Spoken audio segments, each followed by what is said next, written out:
ഇസ്രായേലിന് വീണ്ടും തിരിച്ചടി. അന്താരാഷ്ട്ര നീതിന്യായ കോടതിയാണ് ഇസ്രായേലിനെതിരെ നിലപാട് സ്വീകരിച്ചത്. പലസ്തീനിൽ ഇസ്രായേൽ നടത്തുന്ന കുടിയേറ്റവും സെറ്റിൽമെന്റ് സ്ഥാപിക്കലും നിയമവിരുദ്ധമാണെന്ന് കോടതി വിധിച്ചു.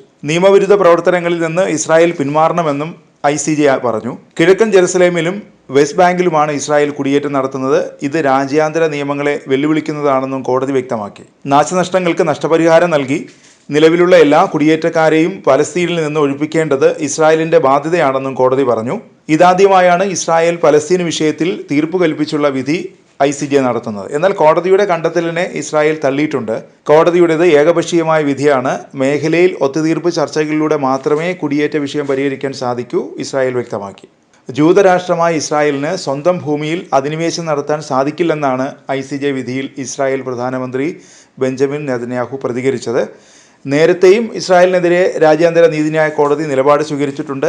ഗസയിലെ റഫയിൽ നടത്തിവരുന്ന സൈനിക നടപടികൾ ഉടൻ നിർത്തിവെക്കാൻ ഇസ്രായേലിനോട് കോടതി ആവശ്യപ്പെട്ടിരുന്നു.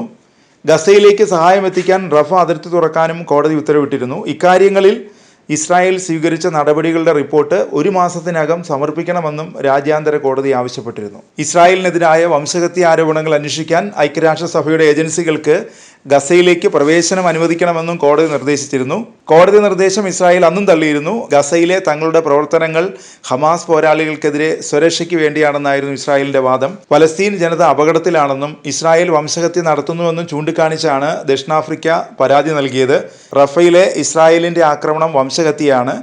ആക്രമണം പലസ്തീൻ ജനതയുടെ നിലനിൽപ്പിന് ഭീഷണിയാണ്. ഗസയിൽ ഉടൻ വെടിനിർത്തൽ വേണമെന്നും റഫയിലെ ഇസ്രായേൽ അധിനിവേശം അവസാനിപ്പിക്കണമെന്നും ദക്ഷിണാഫ്രിക്ക ആവശ്യപ്പെട്ടിരുന്നു.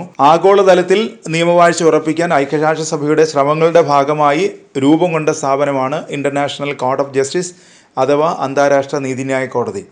ഐക്യരാഷ്ട്രസഭയ്ക്ക് കീഴിലുള്ള 6 പ്രധാന ഘടകങ്ങളിലൊന്നാണ് അന്താരാഷ്ട്ര നീതിന്യായ കോടതി. ട്രസ്റ്റിഷിപ്പ് കൗൺസിൽ, സെക്രട്ടേറിയറ്റ് എന്നിവയാണ് ഐക്യരാഷ്ട്രസഭയുടെ മറ്റ് ഘടകങ്ങൾ. ലോകത്തിലെ നീതിയുടെ അവസാന വാക്കെന്നാണ് അന്താരാഷ്ട്ര നീതിന്യായ കോടതി അറിയപ്പെടുന്നത്. ഐക്യരാഷ്ട്രസഭയുടെ പ്രധാന ജുഡീഷ്യൽ അവയവമായി നെതർലാൻഡ്സിലെ ഹേഗിൽ 1946 ഏപ്രിൽ മുതലാണ് നീതിന്യായ കോടതി പ്രവർത്തനം ആരംഭിക്കുന്നത്. ഹേഗിലെ പീസ് പാലസാണ് ICJയുടെ ആസ്ഥാനം. കോടതിയുടെ ഔദ്യോഗിക ഭാഷകൾ ഇംഗ്ലീഷും ഫ്രഞ്ചുമാണ്. രാജ്യങ്ങൾ തമ്മിലുള്ള നിയമപരമായ തർക്കങ്ങൾ പരിഹരിക്കാനും UN general assembly, UN security council, UN economic and social council, UN secretariat, UN trusteeship council തുടങ്ങി ഐക്യരാഷ്ട്രസഭയുടെ ഇതര ഘടകങ്ങൾക്ക് നിയമോപദേശം നൽകാനുമുള്ള ചുമതല ഇന്റർനാഷണൽ കോർട്ട് ഓഫ് ജസ്റ്റിസിനാണ്.